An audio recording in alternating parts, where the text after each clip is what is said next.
যুব সমাজকে উৎসাহ দিতে পুজোর উদ্বোধনে এলেন ডক্টর অতীন্দ্রনাথ মণ্ডল। নদিয়া জেলার কোতোয়ালি থানার অন্তর্গত কৃষ্ণনগর ঘোষপাড়া সেকেন্ড লেন 12 নম্বর ওয়ার্ডের ক্লাব বিনাপানি এবছর 35 বছরে পদার্পণ করল। বাগদেবীর আরাধনায় তারা গ্রাম বাংলার সাধারণ গ্রাম বাংলার গ্রাম্যমান দৃশ্যকেই তুলে ধরার চেষ্টা করছে। উক্ত পুজোর উদ্বোধন হল গতকাল সন্ধ্যায়। উদ্বোধনে উপস্থিত ছিলেন ওই ওয়ার্ডের কাউন্সিলর মলয় দত্ত এবং জেএনএম মেডিকেল কলেজের অ্যাডিশনাল সুপারিনটেন্ডেন্ট ডক্টর অতীন্দ্রনাথ মণ্ডল এবং প্রাক্তন রাজ্য সরকারি কর্মচারী ফেডারেশনের সভাপতি সাধন ঘোষ। ক্লাব বিনাপানির মণ্ডপ সজ্জার পাশাপাশি অপরূপভাবে মায়ের প্রতিমা সাজানো সকলের নজর কাড়ে। দেখুন, আমাদের এটা ক্লাব বিনাপানি সংঘ, কৃষ্ণনগর পৌরসভার এটা 12 নম্বর ওয়ার্ড। এই ক্লাবের বিগত দিনে বিভিন্ন রকম সামাজিক কর্মসূচিতে আমি এর আগে এসেছি।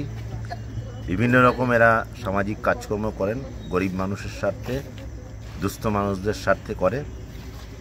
এরা ভালো কাজ করে এবং এখানকার যারা ক্লাবের সদস্যা তারা আজকে এখানে সরস্বতী দেবীর যে পুজো, সেই পুজো উদ্বোধনে ডেকেছিলেন।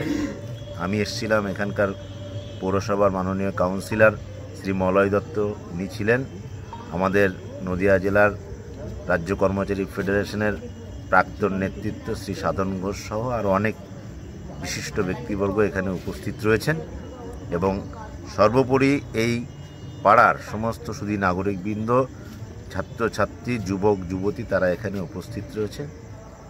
আমাদের বাগদেবীর কাছে একটাই আরাধনা যে আমরা যেন শিক্ষা, পুঁথিগত শিক্ষা, নীতিগত শিক্ষা এগুলো সঠিকভাবে অর্জন করি এবং বর্তমানে যেভাবে সামাজিক অবক্ষয় শুরু হয়েছে সেটাকে রোধ করতে গেলে সঠিক শিক্ষার মাধ্যমে শিক্ষিত হয়ে আমরা যদি নিজের পরিবার, তার পরবর্তীতে তার বৃহত্তর পরিবার অর্থাৎ আত্মীয় পরিজন, পাড়া প্রতিবেশী তাদের সঙ্গে থাকা এবং আলটিমেট একটি যদি একজন সমাজকর্মী, প্রত্যেকের যদি একটা সমাজের প্রতি দায়িত্ব নিই তাহলে মনে হয় আমাদের এই বাগদেবীর আরাধনা সঠিকভাবে সফল হবে। তো আমাদের সমাজের সমস্ত শ্রেণীর মানুষের কাছে বিশেষ অনুরোধ, বিশেষ করে যারা আমাদের বয়োজ্যেষ্ঠ ব্যক্তি, পরম শ্রদ্ধেয় মাতা পিতা, গার্জিয়ান যারা রয়েছেন এবং আমাদের যারা শ্রদ্ধেয় শিক্ষক শিক্ষিকা, অধ্যাপক অধ্যাপিকা যারা সমাজ তৈরি করেন, সকলের কাছে অনুরোধ আমাদের এই ছাত্র সমাজ, যুব সমাজ তাদেরকে সঠিক পথের দিশা দেখান,